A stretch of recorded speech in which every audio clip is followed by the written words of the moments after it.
3, 2 and wait is over। बच्चे जिस तरह से भागते हुए जा रहे हैं, मुझे ऐसा लग रहा है कि सर उनको दिख गए हैं। 1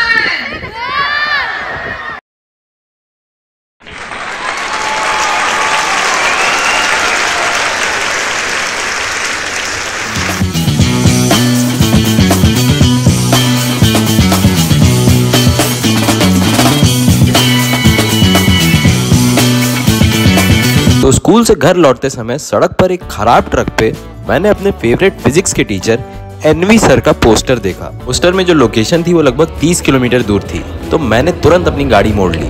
वहां पहुंचते ही मैंने एंट्री करा ली और सर को खोजने लगा। दोपहर के इस समय लू बहुत तेज थी और गर्म हवा के साथ हवा में धूल भी थी, लेकिन ये दोनों मिलके भी किसी बच्चे की एक्साइटमेंट को कम नहीं कर पा रहे थे। तो जिनको नहीं पता उनको मैं ये बता दूं कि एनवी सर यानी नितिन विजय सर कोटा में रहने वाले एक फिजिक्स के टीचर हैं जो कि मोशन नाम की कोचिंग चलाते हैं। कुछ दिन पहले एक वेब सीरीज आई थी कोटा फैक्ट्री, जिसमें जीतू भैया का जो कैरेक्टर था वो किसी और पे नहीं बल्कि हमारे एनवी सर पे ही बेस्ड था। मैंने अपने समय में इनके वीडियोस देख के पढ़ाई की है और इनको पढ़ाता देख के ही टीचिंग को एज अ प्रोफेशन चुना। कोई भी लक्ष्य मनुष्य के साहस से बड़ा नहीं, हारा वही जो लड़ा नहीं। ये पंक्तियां आज के माहौल को देखते हुए बिल्कुल सटीक बैठती हैं और बस इतना ही कहूंगी कि आज आप यहाँ से कुछ ऐसा सीख कर जाने वाले हैं जो शायद आप सब अपनी पूरी जिंदगी याद रखने वाले हैं। हजारों की भीड़ में मुझे एक मेरे चैनल की वजह से जानने वाला बच्चा भी मिला, जो कि मेरे लिए बहुत बड़ी बात है। 2 and wait is over। बच्चे जिस तरह से भागते हुए जा रहे हैं, मुझे ऐसा लग रहा है कि सर उनको दिख गए हैं। 1 तो बस आपको कभी भी किसी भी वक्त आपको देख सकते हैं। बच्चों की एक्साइटमेंट देख के मैं ये तो समझ गया था कि सर आ चुके हैं।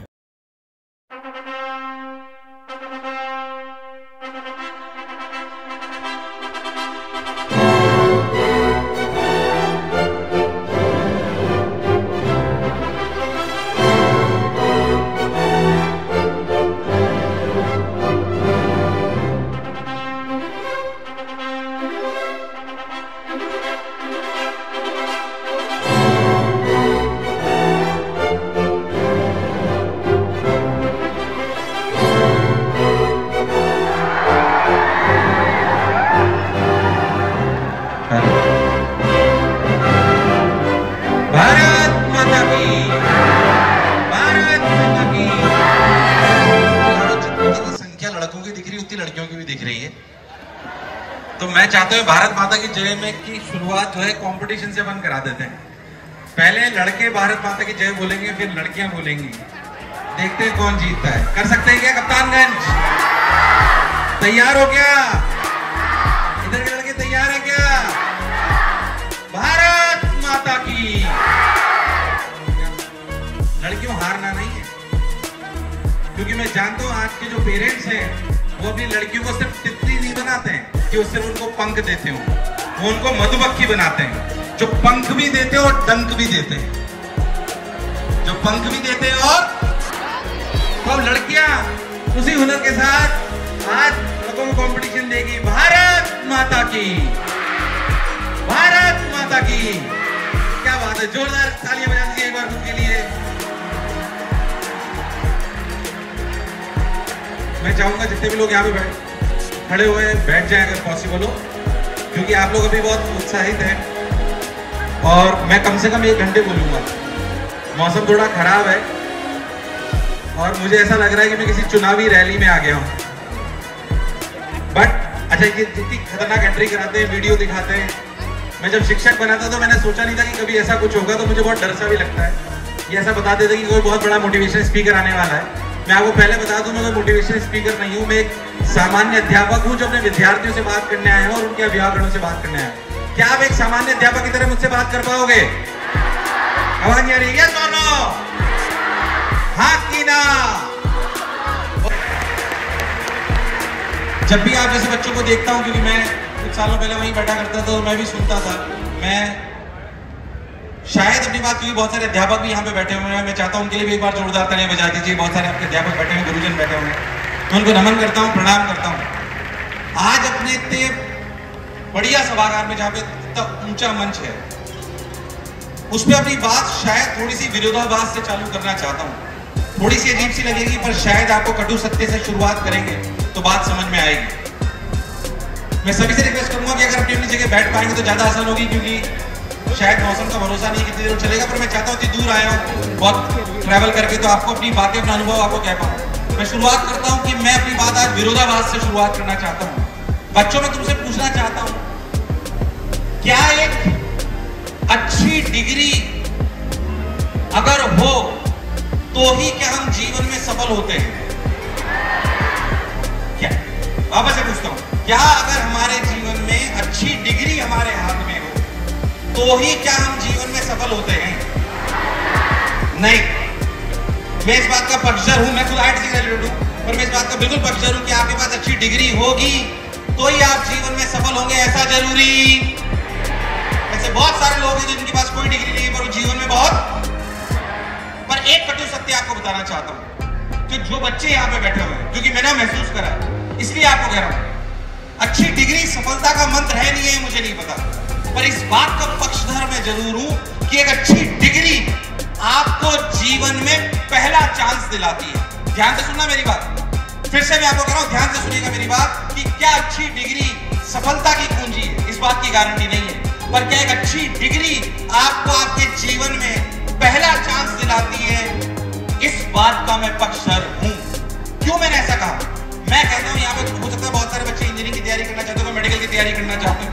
मैं कहूं कि आप सफलता की कुंजी है, इसकी गारंटी नहीं है, पर क्या एक अच्छी डिग्री हमें जीवन में पहला चांस दिलाती है? हाँ, इसमें कोई शक और संशय वाली बात नहीं है। मैं जो बच्चे यहाँ पे बैठा हूं उनको कह रहा हूं कि अगर चाहते हो कि जीवन में पहला चांस मिले तो अगर अच्छी डिग्री हाथ में होगी तो फायदा होगा, इसमें कोई शक और संशय वाली बात। अरे यस और नो? तो अगर चाहते हो कि जीवन में पहला चांस मिले तो अच्छी डिग्री पाने में कोई बुराई नहीं है। ये बच्चे खुद ने महसूस करा। मैं मध्यवर्गीय परिवार से आता हूं साहब, यहाँ पे बहुत सारे अध्यापक भी बैठे हुए हैं, तो मैं बहुत नॉर्मल परिवार से आता हूं। जैसे ही मेरा आईआईटी का रिजल्ट आया, आईआईटी का रिजल्ट आने से पहले और आईआईटी का रिजल्ट आने के बाद जो परिवर्तन मैंने लोगों के व्यवहार में देखा वो बहुत अलग था। जो पहले कभी मुझे पूछते भी नहीं थे, वो रिलेटिव आके पूछते, और भाई नितिन कैसे हो? ये परिवर्तन जब आप देखते हो तो आपको एहसास होता है। मैं आपको एक बार बताता हूँ, मैं थोड़ा बदमाश किस्म का बच्चा था, तो बदमाश किस्म का बच्चा था, तो स्कूल में एक हमारी मैडम थी जो मेरी बहुत पिटाई लगाती थी, मुझे बोलती थी तेरा कुछ नहीं होगा। एक बार मैं थोड़ी बदमाशी भी करी, तो असेंबली होती है स्कूल में, आपके यहाँ भी होती होगी, तो मुझे असेंबली में मुर्गा बना दिया गया, उन्हीं मैडम ने मेरे को बनाया। अभी 5-7 साल पहले उसी स्कूल में मुझे बुलाया गया जो मेरा स्कूल है, ऐसे ही पूरी असेंबली लगी हुई थी, मेरा बहुत सम्मान करा गया, और उन्हीं मैडम ने बोला कि मैं तो पहले से जानती थी जीवन में बहुत कुछ बनेगा। मैंने कहा अच्छा, पहले नहीं बताया। पर ये जो परिवर्तन आप देखते हो लोगों के व्यवहार में, ये आपको बहुत आनंद देता है। मैं चाहता हूं ये परिवर्तन जो आप देखना चाहते हो, जो मैंने देखा है, वो आपको भी दिखाई देना। आवाज ये यस और नो? मैं आपको एक और एग्जांपल बताता हूं, ये आपकी काम की बात है, जो मैंने महसूस करा आपको बता रहा हूं। क्यों अच्छी डिग्री इंपॉर्टेंट है? क्या अच्छी डिग्री सफलता की कुंजी है? नहीं, पर क्या अच्छी डिग्री आपको पहला चांस दिलाएगी? यस और नो? यस और नो? अच्छा, मैं आपको एक और बताता हूं, एक और एग्जांपल बताता हूं आपको, जो मैंने खुद ने देखा। बैंगलोर में कंपनी है लॉरेंस एंड टर्बो करके। लॉरेंस एंड टर्बो कई लोगों ने सुना होगा, एलएनटी कंपनी है। एलएनटी एक कंपनी है लॉरेंस एंड टर्बो करके। उन्होंने आज से 8 या 10 साल पहले बैंगलोर में एक विज्ञप्ति निकाली अखबार में। अखबार में क्या विज्ञप्ति निकाली साहब? कि हमें ना एनालिस्ट इंजीनियर की जरूरत है। किसकी जरूरत है? अच्छा, पीछे तक मेरी आवाज आ रही है क्या बच्चों? बच्चों पीछे तक आवाज आ रही है क्या? आवाज आ रही है सबको? क्या बात। तो एलएनटी कंपनी वालों ने बोला कि भाई हमें विज्ञप्ति निकाली कि हमें एक एनालिस्ट इंजीनियर की जरूरत है। अच्छा, एनालिस्ट इंजीनियर की जरूरत है तो ठीक है भाई। एनालिस्ट इंजीनियर के लिए उन्होंने बोला कि भाई जो भी अप्लाई करना चाहता है वो आ जाए हमारे ऑफिस में और वॉक इन इंटरव्यू रख लिया उन्होंने। वॉक इन इंटरव्यू मतलब जो भी आएगा उसका रिज्यूमे हम लेंगे, मतलब उसका जो भी उसका पत्र है वो लेंगे और उसका इंटरव्यू लेंगे और उसे भेज देंगे, फिर सेलेक्ट कर लेंगे। उन्हें पता नहीं था कि कितने लोग आएंगे, उन्होंने सोचा 100-200 लोग आ जाएंगे, उनका इंटरव्यू हम ले लेंगे। आपको जान के आश्चर्य होगा, उनके ऑफिस के बाहर 10,000 इंजीनियर्स की भीड़ लग गई। कितनी? 10,000। पुलिस बुलानी पड़ी तब तो जाके काबू हुआ ऑफिस के बाहर। अब पूरा मैनेजमेंट घबरा गया, अब क्या करें? 10,000 लोगों के इंटरव्यू लेना पॉसिबल, 10,000 लोगों का इंटरव्यू लेना पॉसिबल। तो मैनेजमेंट ने बोला अब क्या करें साहब? मैनेजमेंट ने बोला कि अच्छा 10,000 लोगों को इंटरव्यू कैसे लेंगे? मैनेजमेंट ने बोला एक काम करिए, आज आप सभी लोग अपना अपना रिज्यूमे दे जाइए, कौन कहां से पढ़ा है, क्या नाम है, क्या उम्र है, कितना एक्सपीरियंस, सब जिसे अपन रिज्यूमे बोलते हैं वो लिख के दे जाइए। सबने अपना अपना जमा करा और उन 10,000 का बंडल इकट्ठा कर लिया गया। और अपर मैनेजमेंट ने बोला, अपर मैनेजमेंट के जो एचआर हेड थे उन्होंने बोला कि भाई इन 10,000 एप्लीकेशन में से जो टॉप 25 इंजीनियरिंग कॉलेज के बच्चे हैं सिर्फ उनको इंटरव्यू के लिए बुलाइए, बाकी सबको कचरे के डिब्बे में।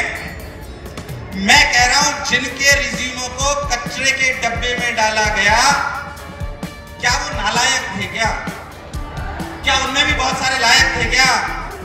पर उनको चांस नहीं मिला। मैं फिर से आपको कहना चाहता हूं कि अगर चाहते हो जीवन में कि पहला चांस मिले तो अगर एक अच्छी डिग्री हाथ में हो तो कोई बुराई। मैं आपको अपना एग्जांपल और बताता हूं, ऐसा नहीं पाया। मैं आपको बताता हूं, मैं आईटी गया, आईटी में मेरे को फर्स्ट ईयर से पढ़ाने का शौक लग गया था। मैंने कहा फर्स्ट ईयर से पढ़ाऊंगा, मैंने फर्स्ट ईयर से पढ़ाना चालू कर दिया। क्यों ऐसा करा वो भी आपको बाद में बताऊंगा, वो कहानी मेरी माता जी से जुड़ी हुई जरूर बताऊंगा आपको, काम की बात। तो भाई साहब मैंने फर्स्ट ईयर से पढ़ाना चालू कर दिया, first year, second year, third year, fourth year पढ़ाया तो मेरे पास एक धनराशि इकट्ठी हो गई थी कॉलेज के साथ साथ। अब मैं अपने घर आया वापस तो मेरे पिताजी ने बोला यार एक ना प्लॉट खरीद ले। हमने एक प्लॉट पसंद करा था। मैं फोर्थ ईयर के बाद जस्ट अपने घर आया हूँ और ऐसे तो हमारे मध्य में हमारे पास जो धनराशि थी नहीं, पर मैं कुछ इकट्ठी करके लाया था, पापा को देता रहता था, पापा के पास थी। तो पापा ने बोला यार कि तूने धनराशि इकट्ठी करके एक प्लॉट हमें पसंद आया साहब 20 लाख रुपए। ये 2008 की बात बता रहा हूँ मैं आपको। 20 लाख रुपए का हमें एक प्लॉट पसंद आया। 20 लाख रुपए तो नहीं थे, मैंने जो धनराशि जोड़ के लाया था वो तो 6 लाख रुपए थे बस। तो मैंने बोला पापा ट्राई कर लेते, लोन मिल जाएगा। मैंने अपने लोन के लिए अप्लाई कर दिया। मैंने लोन के लिए अपनी फाइल लेकर असिस्टेंट मैनेजर के पास गया तो असिस्टेंट मैनेजर मेरी फाइल पकड़ी, बोला मैं बिल्कुल जवान सा दिख रहा था उस समय। तो बोला कहाँ से? मैंने कहा सर कॉलेज से जस्ट पास आउट हो गया हूँ। कोई एक्सपीरियंस है? मैंने कहा नहीं सर कोई एक्सपीरियंस नहीं। कि बिना एक्सपीरियंस लोगों को हम लोन नहीं देते।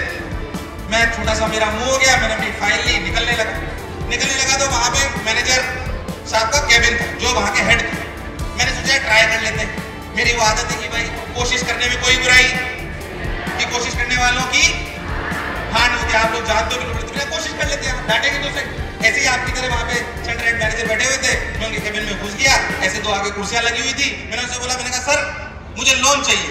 उन्होंने मेरे वैसे नीचे से ऊपर देखा, अच्छा कोई एक्सपीरियंस है? मैंने कहा नहीं सर। कि क्या करा हुआ है तुमने, कहाँ से पास आउट हो? मैंने कहा सर मैं IIT से पास आउट हूं। उन्होंने बोला बैठ। उन्होंने बैठ सिर्फ IIT डिग्री सुनी उन्होंने मेरे से 15-20 मिनट तक बात करी। और आपको जानकर आश्चर्य होगा, तीसरे दिन मुझे 14 लाख रुपए का लोन सैंक्शन हो गया। तीसरे दिन, just because of a degree. ये मैंने व्यक्तिगत महसूस करा है। इसलिए मैं कह रहा हूं आपको कि अच्छी डिग्री सफलता दिलाएगी, इस बात की गारंटी मैं नहीं लेता हूं, पर अच्छी डिग्री आपको जीवन में पहला चांस दिलाएगी, इसमें कोई शक और संशय वाली बात। तो कप्तानगंज पूरी कोशिश करेगी कि अच्छी डिग्री लाने की। यस और नो? यस और नो? अच्छा मैं आपको एक बात बताऊं, जो कप्तानगंज के बच्चे हो गए, कुशीनगर के बच्चे हो गए, ऐसे बच्चे कई बार ना कुछ बेड़ियों में बंधे हुए होते हैं कि यार मैं तो कप्तानगंज में रहने वाला हूं, मैं तो हिंदी माध्यम से हूं, यूपी बोर्ड से हूं, हो सकता है कोई यूपी बोर्ड का हो, कोई CBSE बोर्ड का हो, अलग अलग जगह के बच्चे हो सकते हैं। मैं कह रहा हूं ऐसे बच्चों में कई बार संकुचित विचारधारा आ जाती है कि यार मैं तो सेलेक्ट नहीं हो सकता, मैं कह रहा हूं ये बेड़ी आपको तोड़नी पड़ेगी। अगर आपने मान लिया कि आप सेलेक्ट नहीं हो सकते तो दुनिया की कोई ताकत, कोई कोचिंग संस्थान, कोई यूनिवर्सिटी, कोई स्कूल आपको सेलेक्ट, और ये भूल जाओ तुम कप्तानगंज से आते हो, कुशीनगर से आते हो, यूपी बोर्ड से आते हो, हिंदी माध्यम से आते हो। हमारे पास पता नहीं कितने बच्चे ऐसे आते हैं जो निम्न परिवार से आते हैं पर वो सेलेक्ट होकर बताते हैं, बल्कि वो ज्यादा सफलता का परचम लहराते हैं। बोलो यस और नो? सफलता का परचम लहराओगे कि नहीं लहराओगे? तो एक बार खुद के लिए जोरदार तालियां बजा दीजिए हाथ ऊपर करके। मैं कहता हूं कि हम लहराएं, उतने मोटिवेट हुए। अब क्योंकि सर को आने में बहुत लेट हो गया था और मैं उनसे मिलने के लिए उनकी स्पीच खत्म होने का वेट नहीं कर सकता था, इसलिए मैं वहाँ से निकल गया। तो गाइज आज के ब्लॉग में इतना ही, मिलते हैं अगले ब्लॉग में, तब तक के लिए जय हिंद।